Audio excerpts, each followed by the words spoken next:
당신 도박만이 아니라 바람까지 폈다고요? 그것도 2명이나? 이젠 2번 다시 찾아오지 않을 거예요. 이혼 서류 보낼게요. 잘 지내지 마요. 당신이 불행해졌으면 좋겠어요. 저희 딸이 이렇게 된 이유, 저희 가족이 겪었던 이 힘들었던 이야기를 들려드리려고 합니다. 저는 심금자입니다. 올해 67세예요. 8년 전 딸 수진이가 28살에 결혼한다고 했을 때 정말 기뻤죠. 사위 박민호는 정말 완벽해 보였어요. 키 크고 단정한 외모에 착한 눈빛, 정중한 말투까지. 회사원이라고 했는데 술, 담배도 안 한다고 하더라고요. 어머님, 아버님, 수진 씨를 정말 사랑합니다. 평생 잘 모시겠습니다. 90도로 인사하는 모습을 보고 정말 좋은 사람이구나 싶었어요. 결혼 준비도 세심하게 해주고 저희를 잘 챙겨줬어요. 신혼집도 저희가 1억 5천만 원 지원해서 바로 옆동에 마련해줬고요. 첫 5년은 정말 완벽했어요. 민호가 매일 저녁 수진이와 함께 와서 밥을 먹고 손자 지후가 태어났을 때는 정말 좋은 아빠였어요. 회사에서도 승진하고 가정에서도 모범적이었죠. 우리 사위 참 괜찮네. 남편도 민호를 정말 좋아했어요. 이웃들한테도 자랑할 정도였거든요. 그런데 3년 전부터 조금씩 달라지기 시작했어요. 전화를 자주 받더니 꼭 밖으로 나가서 통화하고 야근이 많다고 하면서 늦게 들어오는 날이 잦아졌어요. 오늘도 야근이에요. 늦을 것 같아요. 일주일에 2~3번씩 그런 연락이 왔어요. 저희는 당연히 승진을 위해 열심히 하는 거라고 생각했죠. 주말에도 일이 있다고 나가면 지우한테 선물을 사다 줘서 의심하지 않았어요. 수진이가 가끔 민호 오빠가 요즘 너무 바쁜 것 같아요 라고 했지만 저는 다 가정을 위해서 그러는 거야 라고 말했어요. 작년 여름까지도 민호를 정말 좋은 사위라고 생각했어요. 아파트 단지에서도 모범적인 아빠로 소문났을 정도였거든요. 그게 다 가짜였다니 지금도 믿기지가 않아요. 그날을 잊을 수가 없어요. 수진이가 평상시처럼 민호한테 전화를 했는데 이상하게 민호 친구 성호라는 사람이 받았다고 하더라고요. 여보세요, 수진 씨세요? 응? 성호 씨, 민호 오빠 폰을 왜 받고 계세요? 그런데 성호 목소리가 이상하더라고요. 뭔가 말하기 어려워하는 것 같았어요. 수진 씨, 사실은 민호가 오늘 구속됐어요. 그 말을 듣는 순간 수진이가 전화기를 떨어뜨렸어요. 제가 옆에서 듣고 있다가 깜짝 놀라서 전화를 받았어요. 성호 씨, 저는 민호 장모인데요. 지금 뭐라고 하신 거예요? 어머님, 민호가 사기죄로 재판을 받고 있었는데 오늘 구속됐어요. 그동안 합의를 위해 시간이 주어졌는데 결국 돈을 구하지 못해서 가족분들한테는 말씀드리기 어려워서 시간만 끌다가 이렇게 된 것 같아요. 그 순간 정말 세상이 무너지는 것 같았어요. 사기죄라니요. 우리 민호가 사기를 쳤다고요. 그것도 그동안 가족한테는 숨기고 있었다는 거예요. 성호 씨, 구체적으로 뭘 했다는 거예요? 지인들에게 거짓 투자 이야기를 하면서 2억 원 정도를 편취했어요. 도박 빚을 갚기 위해서였다고 들었어요. 그동안 합의를 위해 뛰어다녔는데 결국 돈을 구하지 못해서 오늘 구속된 거예요. 도박 빚이라는 말을 들었을 때 정말 충격이었어요. 우리 민호가 도박을 했다니요. 그것도 2억 원이나 되는 빚을 졌다니요. 언제부터 도박을 했다는 거예요? 2년 전부터 그랬던 것 같아요. 2년 전이라면 지우가 5살 때부터였다는 얘기였어요. 그때부터 저희를 속이고 있었다는 거죠. 성호가 말하길 민호 차와 개인 소지품들을 전해드리고 싶다고 하더라고요. 그날 저녁 성호가 직접 가져다 줬어요. 민호 열쇠와 휴대폰, 지갑이 들어있는 봉투를 받으면서 정말 실감이 났어요. 민호가 정말 구속됐구나 하고요. 성호가 나간 후에 바로 남편한테 전화를 했어요. 남편은 회사에 있었는데 제가 울면서 전화하니까 깜짝 놀라더라고요. 여보, 무슨 일이야? 왜 그래? 민호가 잡혔어. 뭐? 무슨 소리야? 자세히 설명해 드렸더니 남편도 말을 못 하더라고요. 한참을 그러고 있다가 회사에서 바로 나온다고 했어요. 그 다음에는 수진이와 함께 상황을 정리했어요. 수진이는 충격에서 헤어나오지 못하고 있었어요. 엄마, 저 어떻게 해야 해요? 지우한테는 뭐라고 말하죠? 저한테 물어보는데 저도 뭘 어떻게 해야 할지 모르겠더라고요. 이런 일은 처음이라서요. 일단은 아빠가 출장 갔다고 하자. 아직 어린데 충격받을 것 같아. 그날 저녁에 성호한테서 더 자세한 이야기를 들을 수 있었어요. 소액으로 시작해서 그런 식으로 하다가 사설 도박장 같은 것도 들락거리며 더 큰 돈을 걸게 됐대요. 악순환이 반복된 거죠. 급한 김에 민호가 돈을 빌리기 시작했고 그 방법은 이런 거였어요. 회사 동료나 친구들한테 좋은 투자처가 있다며 거짓말을 했대요. 몇 달 후에 이자까지 져서 돌려주겠다고 하면서요. 부동산 투자인데 확실한 수익이 보장됩니다. 주식 내부 정보가 있어서 확실히 오를 주식을 압니다. 이런 식으로 거짓말을 해서 돈을 빌렸다는 거예요. 처음에는 몇십만 원, 나중에는 수백만 원, 수천만 원까지 커졌어요. 총 15명한테서 2억 원을 빌렸는데 다 도박으로 잃었대요. 수진이가 물어봤어요. 그런데 민호 오빠가 가져다 주는 월급이나 보너스는 변함이 없었는데 그 모든 돈을 도박으로 날렸다는 말이에요? 그런 것 같습니다. 도박으로 탕진한 것 같아요. 정말 어이가 없었어요. 2억 원이라는 돈을 도박으로 다 날렸다니요. 그 돈이면 우리 집 한 채는 살 수 있는 돈인데요. 그럼 그동안 야근한다고 하고 주말에 일한다고 한 게 다 거짓말이었다는 거네요? 그런 것 같아요. 정말 죄송합니다. 성호가 고개를 숙이며 대답했어요. 정말 기가 막혔어요. 저희를 완전히 바보로 본 거죠. 그날 집에 돌아와서 남편한테 자세히 얘기했더니 남편이 너무 화를 내더라고요. 그 자식이 우리를 완전히 바보로 본 거야. 성실한 척하면서 뒤에서는 도박을 했다니. 남편 말이 맞았어요. 저희가 완전히 속은 거죠. 민호가 야근한다고 하면서 나간 곳이 카지노였을 수도 있고 주말에 일이 있다고 나간 것도 도박을 하러 간 걸 수도 있어요. 그날 밤 수진이가 지우를 데리고 왔어요. 아이 앞에서는 울 수도 없으니까 얼마나 힘들었을까요. 지우가 자고 난 후에 수진이와 남편과 함께 앞으로 어떻게 할지 상의했어요. 듣기로는 1년 반 정도 실형이 나왔고 항소를 알아보고 있는 듯 하다고 했어요. 그럼 지우가 그동안 아빠를 못 보게 된다는 거잖아요. 수진아, 너는 어떻게 할 거니? 모르겠어요, 엄마. 아직 정리가 안 돼요. 그날 밤 잠을 한숨도 못 잤어요. 8년 동안 믿어온 사위가 사실은 도박꾼이었다니. 그리고 저희를 몇 년째 속이고 있었다니. 정말 충격이 너무 커서 받아들이기가 힘들었어요. 민호가 구속된 지 한 달쯤 지났을 때였어요.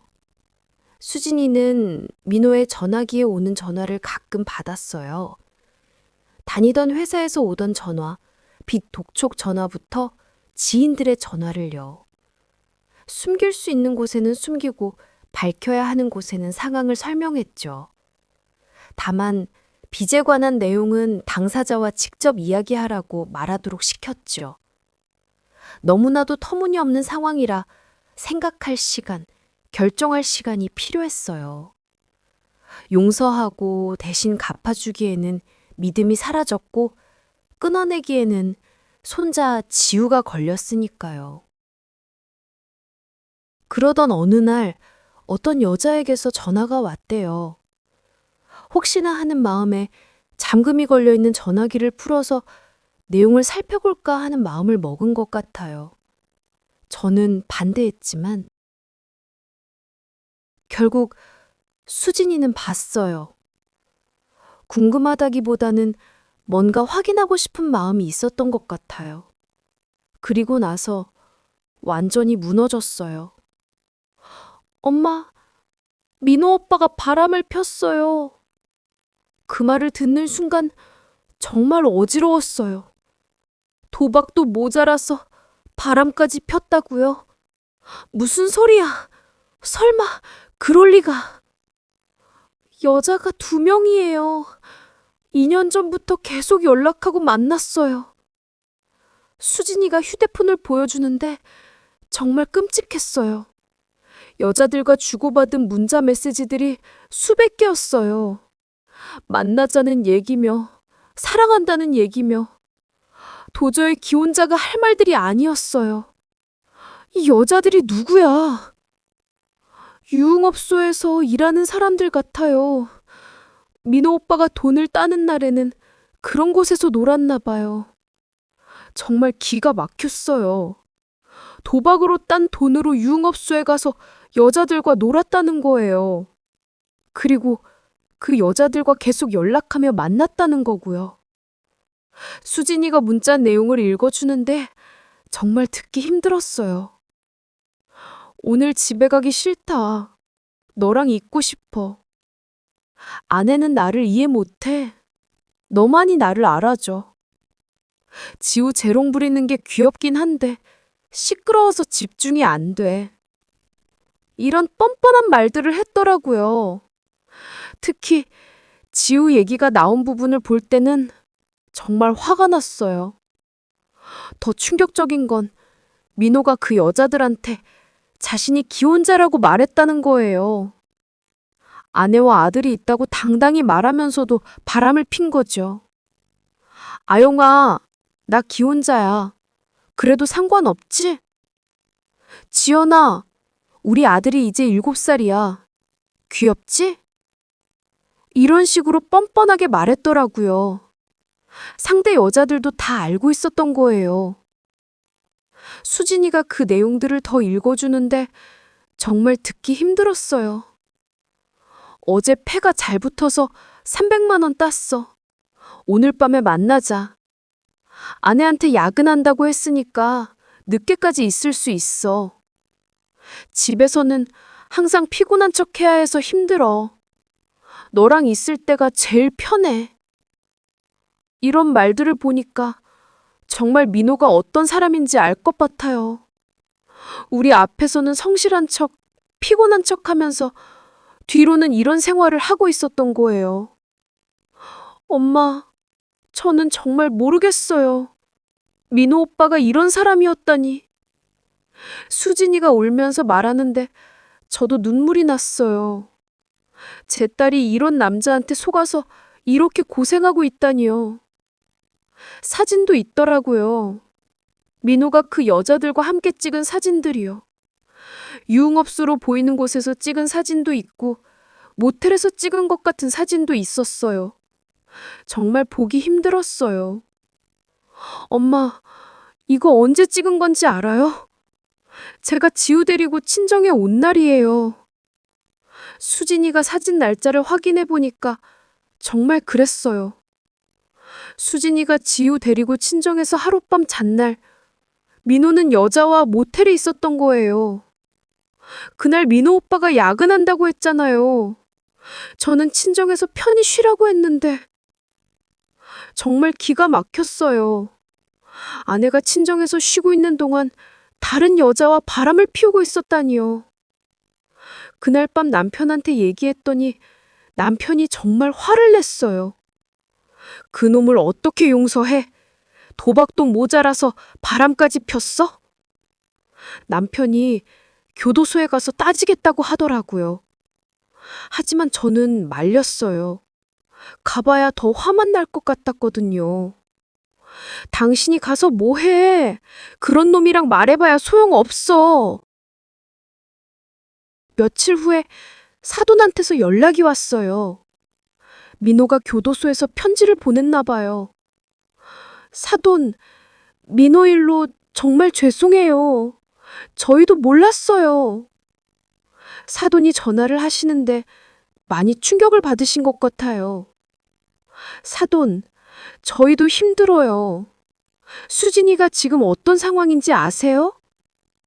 그래서 전화드린 거예요. 혹시 수진이가 너무 성급한 결정을 하지 않았으면 해서요. 무슨 말씀인지 알 것 같았어요. 이혼 얘기를 하시는 거였죠. 수진이도 이미 결정을 내린 상태였어요.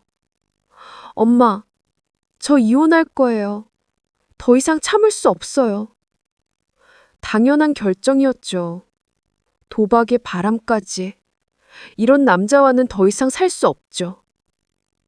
그래, 수진아. 그게 맞다. 지우를 위해서라도.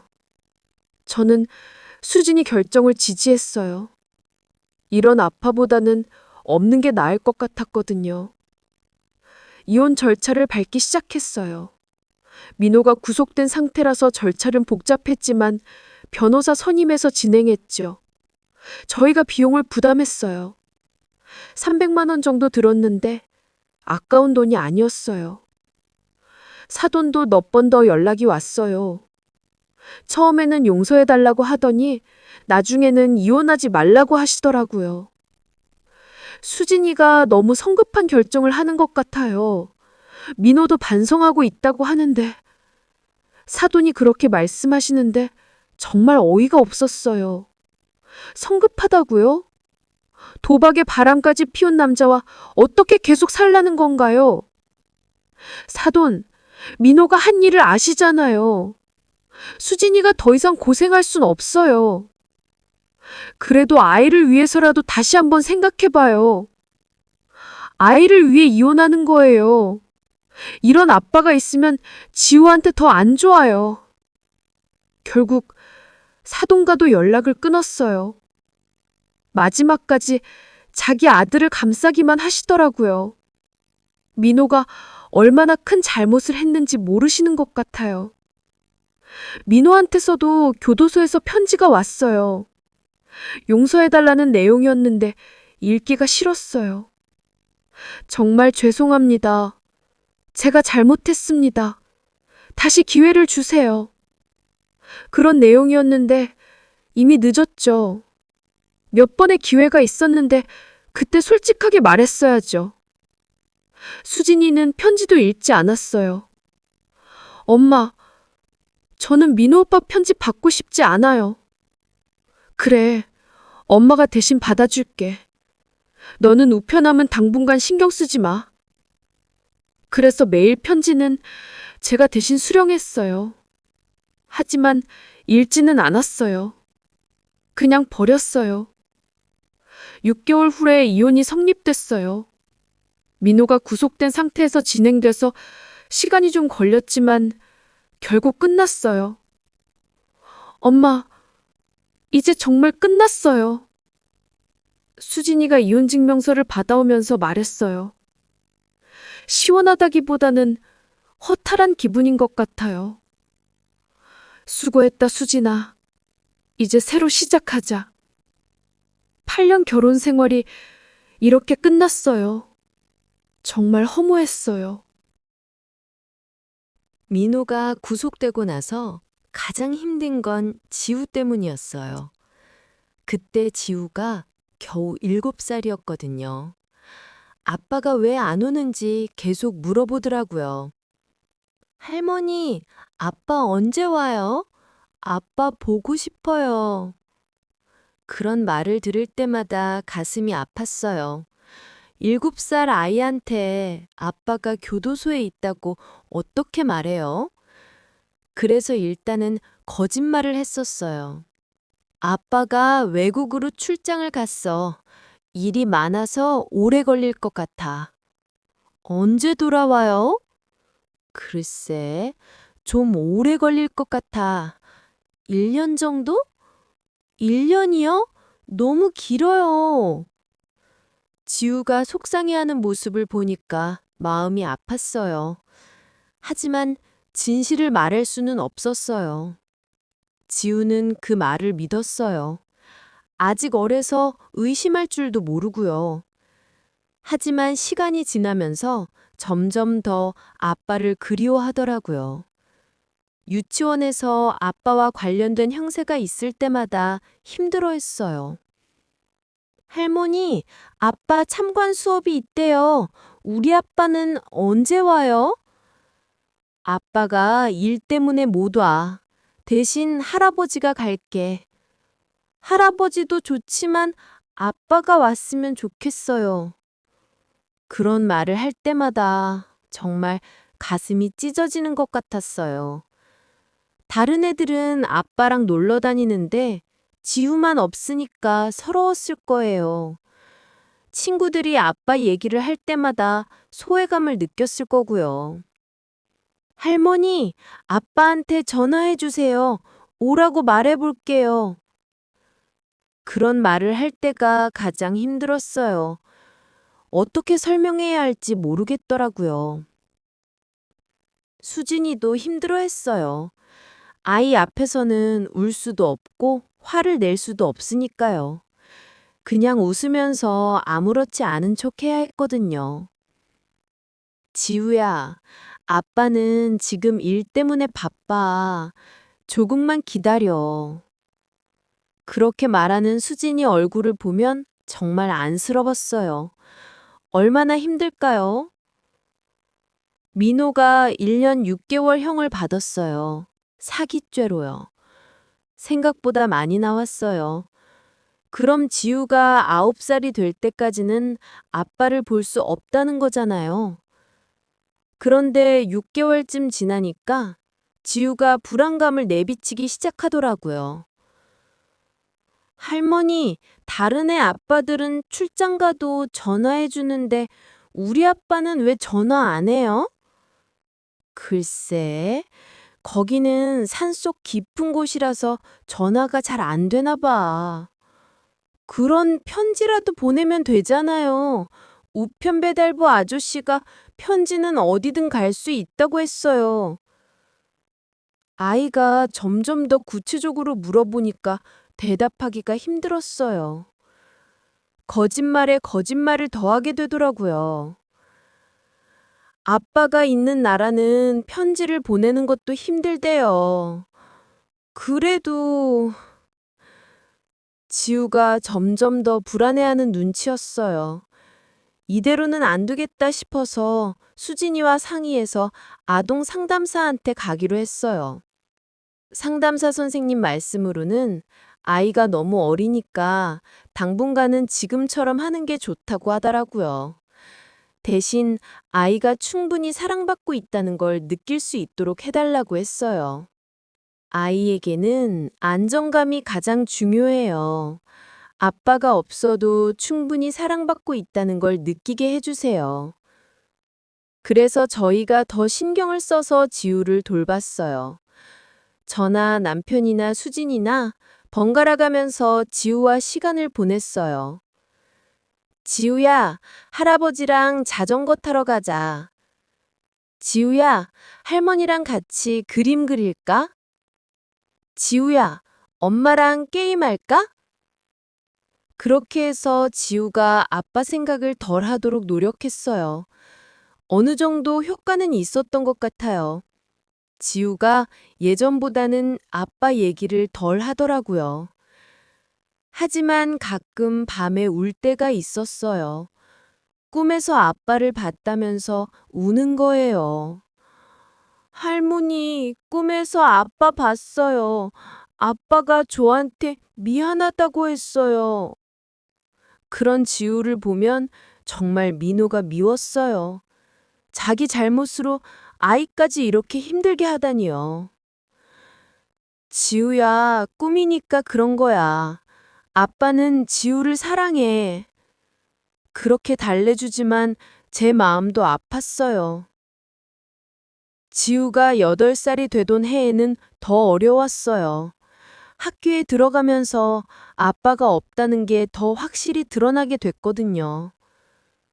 할머니, 참관 수업에 아빠들 다 와요. 우리 아빠는 언제 와요? 아직 출장이 안 끝났어. 할아버지가 갈게. 친구들이 자꾸 아빠 얘기해요.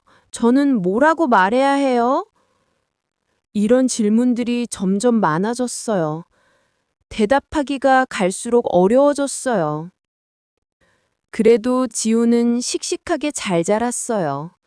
성격도 밝고 친구들과도 잘 어울렸어요. 다행히 아빠가 없어도 잘 적응하는 것 같아요. 할머니, 저는 할머니, 할아버지가 더 좋아요. 지우가 그런 말을 할 때 보람을 느꼈어요. 아이가 우리 사랑을 느끼고 있구나 싶었거든요. 1년 반이 지나서 드디어 민호가 출소했어요. 저희한테 먼저 연락이 왔어요. 나올 때 갈 곳이 없다면서 도와달라고 하더라고요. 처음에는 거절하려고 했어요. 저희가 왜 도와줘야 하냐고요. 하지만 지후 때문에 생각이 바뀌었어요.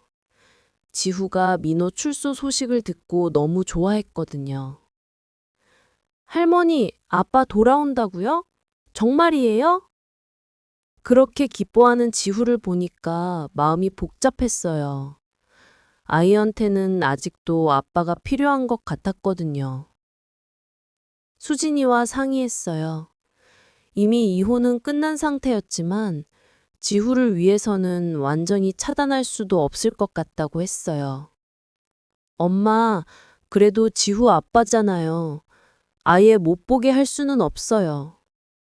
수진이 말이 맞았어요. 법적으로도 면접 교섭권이라는 게 있고요.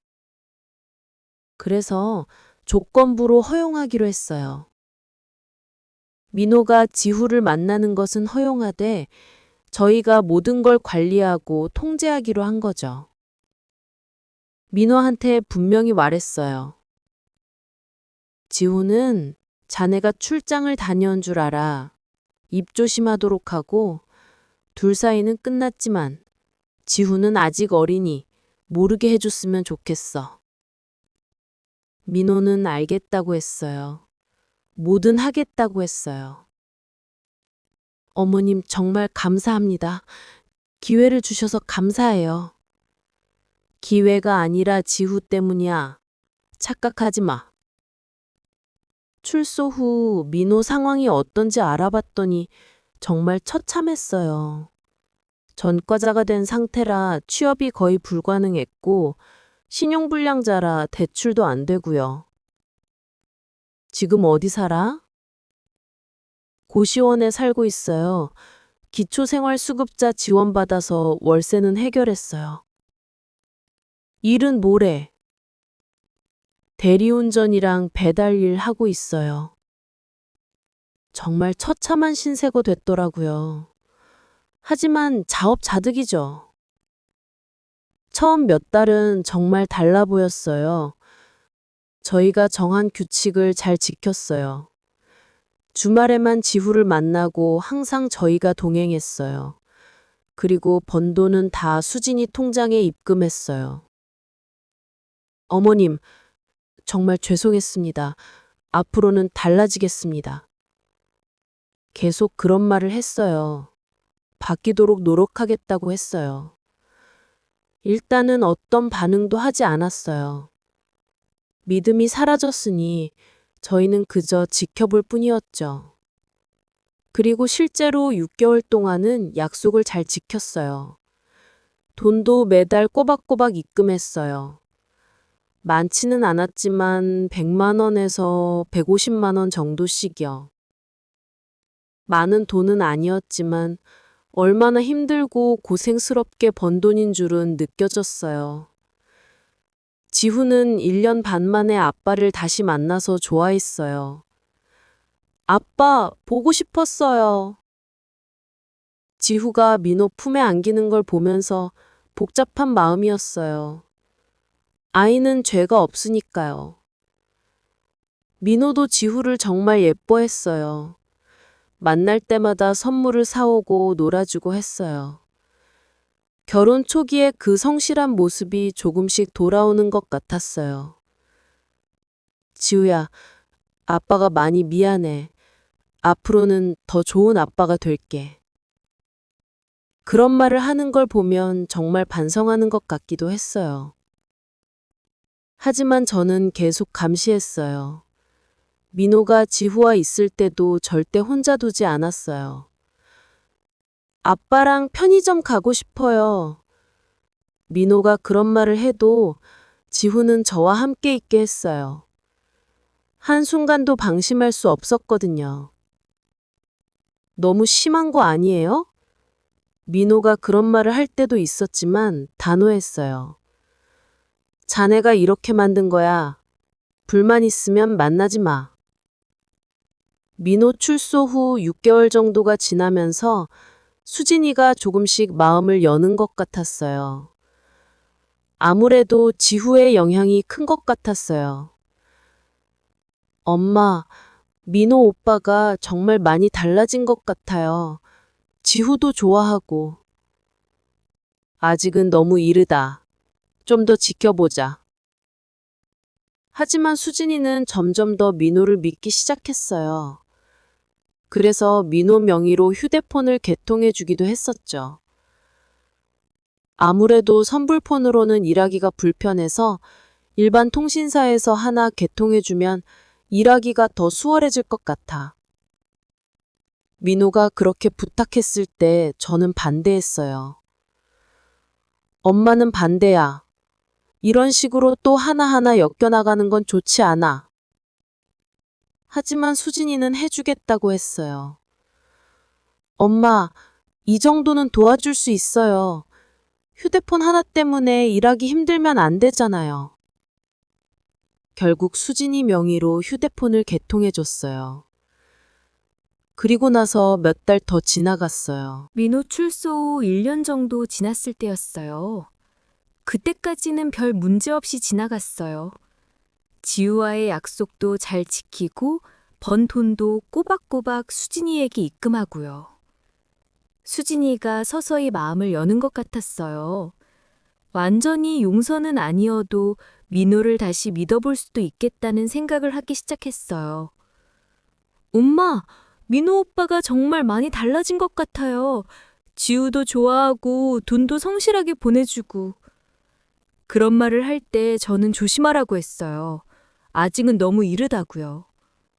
수진아, 성급하게 생각하지 마. 좀 더 지켜보자. 하지만 수진이는 점점 더 민호를 믿기 시작했어요. 민호도 그런 수진이를 보면서 조금씩 기대를 하는 것 같았어요. 수진아, 나 정말 많이 달라졌어. 다시 한번 기회를 줄 수 없을까? 그런 말을 할 때마다 수진이가 흔들리는 게 보였어요. 아직은 좀 더 시간이 필요해요.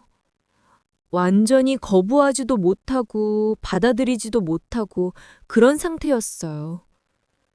그런데 어느 날 수진이가 이상한 낌새를 느꼈대요. 민호가 통화를 할 때 목소리가 달라진다는 거예요. 엄마, 민호 오빠가 누구랑 통화할 때 말투가 이상해요. 어떻게 이상한데? 평상시랑 달라요. 뭔가 은밀한 얘기를 하는 것 같아요. 그 말을 듣고 불안해지기 시작했어요.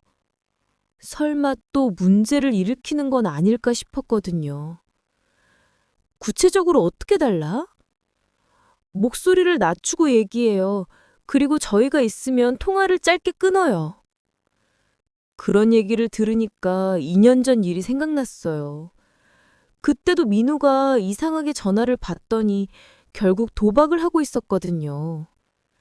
수진이도 같은 생각이었나 봐요. 마지막 확인을 해보고 싶다고 하더라고요. 엄마, 민호 오빠 통화 내역이랑 문자 내역을 한번 확인해보고 싶어요. 그럴 필요 있나? 의심하면서 살기 힘들잖아. 하지만 수진이는 확인해 보겠다고 했어요.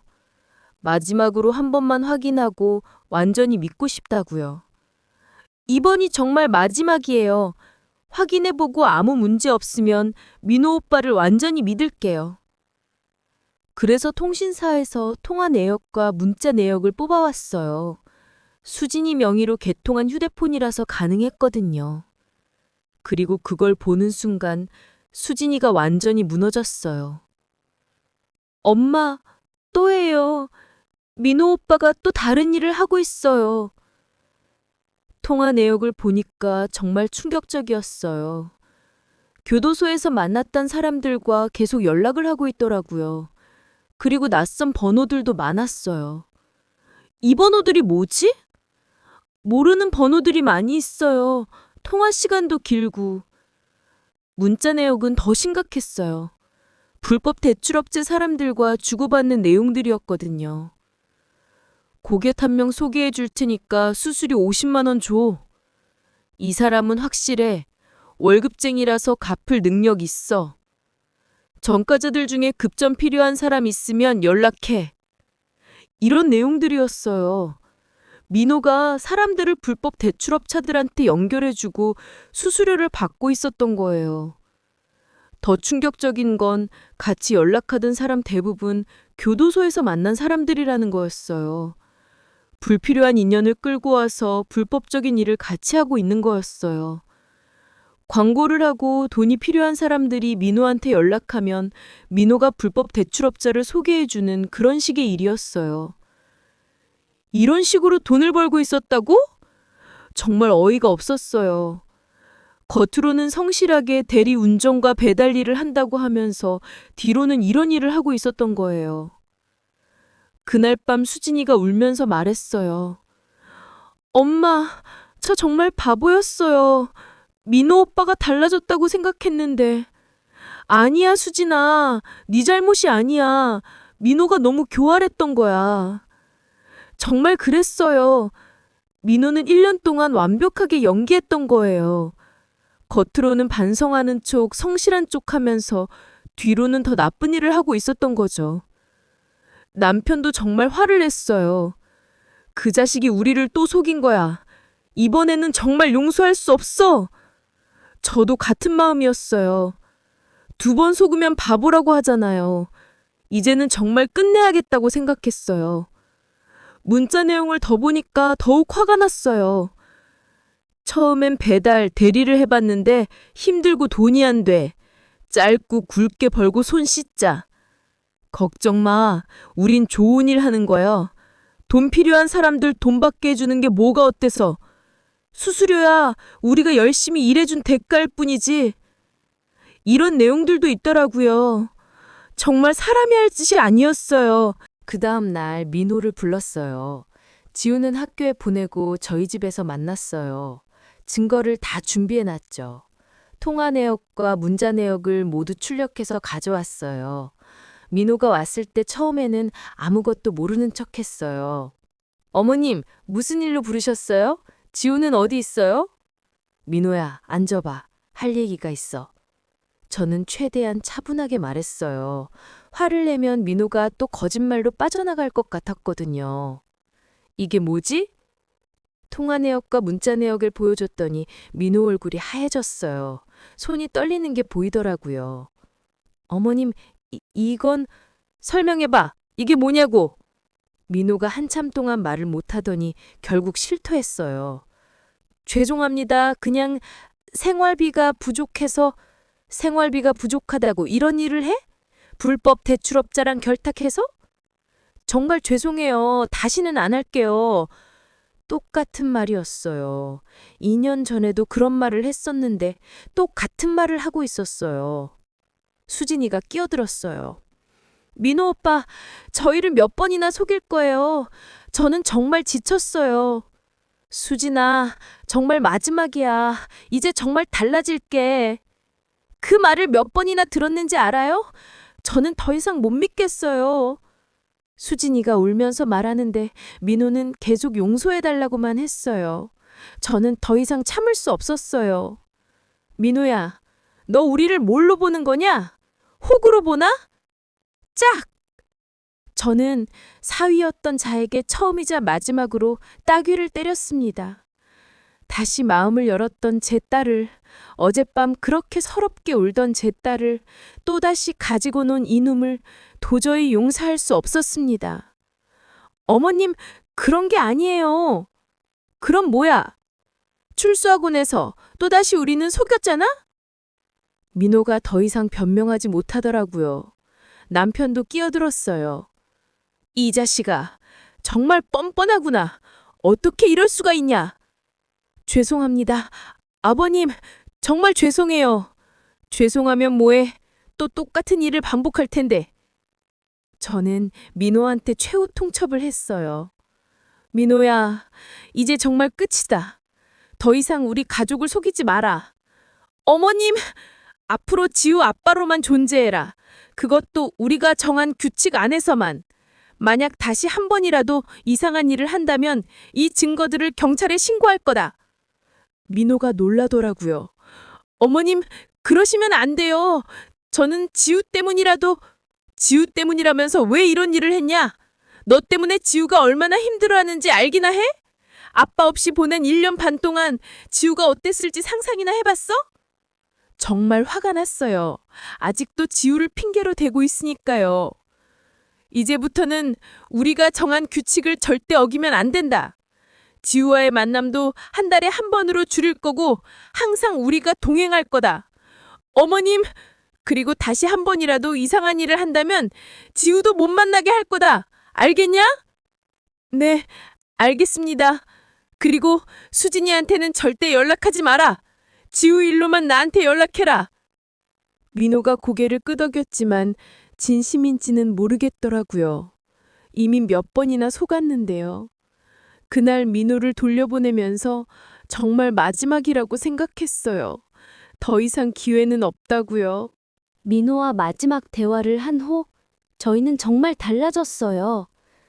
더 이상 민호를 믿거나 기대하지 않기로 한 거죠. 수진이도 완전히 포기했어요. 엄마, 저는 이제 민호 오빠한테 아무것도 바라지 않을 거예요. 그냥 지후 아빠 역할만 하면 돼요. 그게 맞는 선택이었어요. 더 이상 상처받지 않으려면 기대를 접어야 했거든요. 지후한테도 조금씩 상황을 설명하기 시작했어요. 아동 상담사 선생님 조언에 따라서요. 지후야, 아빠는 엄마랑 더 이상 함께 살지 않아.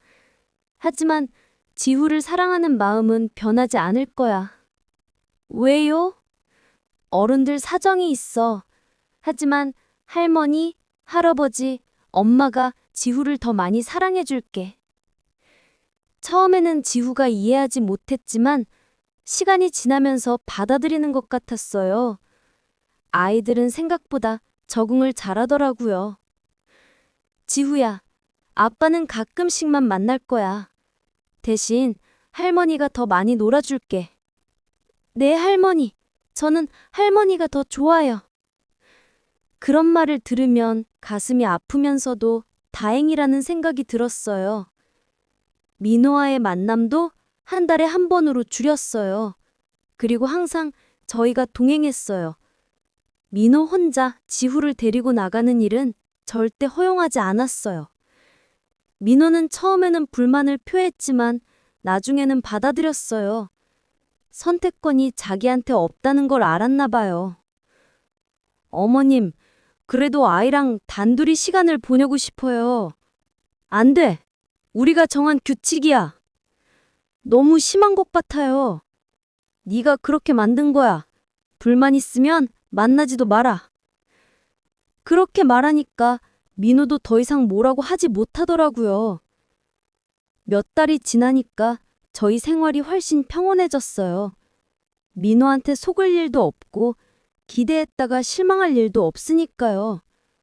수진이도 점점 안정을 찾아갔어요. 일을 시작했거든요. 아이 키우면서 할 수 있는 재택근무였는데 그래도 경제적으로 독립할 수 있어서 좋았어요. 전에는 모든 가족 구성원이 제자리에 있어야 행복의 기본 조건이라고 생각했어요. 하지만 지금은 알아요. 진짜 행복은 서로 진심으로 사랑하고 지켜주는 것에서 나온다는 걸요. 지금 저희 가족은 비록 완전하지 않을지 몰라도 진짜 가족이에요. 서로 속이지도 않고 상처 주지도 않고 진심으로 사랑하는 가족이니까요. 민호 같은 사람 때문에 상처받는 가족들이 더 이상 없었으면 좋겠어요. 그리고 저희처럼 힘든 시간을 보내고 있는 분들도 포기하지 마시고 새로운 시작을 할 수 있기를 바래요. 가족은 혈연이 아니라 마음이니까요. 이렇게 오늘의 사연이 마무리됐습니다. 끝까지 시청해주셔서 감사합니다. 다음 사연이 궁금하시다면 구독과 좋아요 꾹 눌러주세요. 여러분의 구독이 저에겐 큰 힘이 됩니다. 오늘도 좋은 하루 되세요.